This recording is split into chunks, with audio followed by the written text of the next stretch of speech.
Xin chào các bạn, mình là Nhật Minh.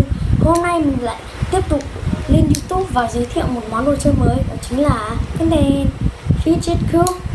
Fidget Cube thì nó cũng giống như Fidget Spinner nhưng mà nó có thể là straight. Đây mình sẽ cho các bạn thấy từng đoạn để chơi.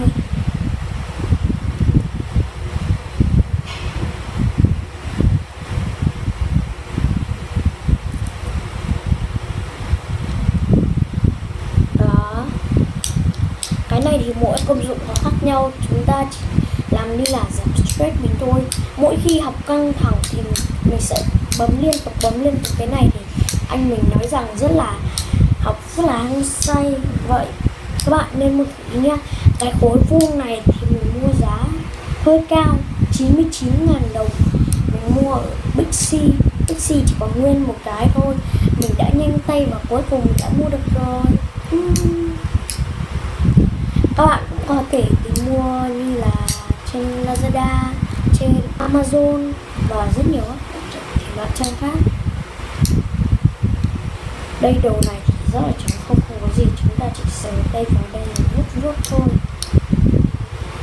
Cái đồ này giống như một ổ công tắc điện vậy, bấm đi bấm lại. Còn đây là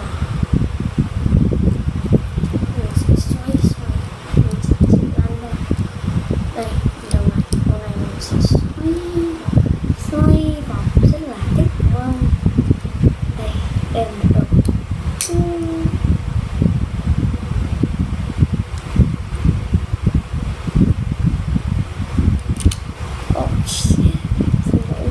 đầu. Đó, chúng ta chỉ quay đơn giản thế này thôi. Đây, và đầu này bấm vào đây, có cái thì có một tiếng. Đó. Vậy các bạn đã biết công dụng rồi đúng không? Video của mình đến đây là kết thúc rồi. Nếu các bạn thích video này, hãy like, share và subscribe cho kênh mình nha. Bye bye.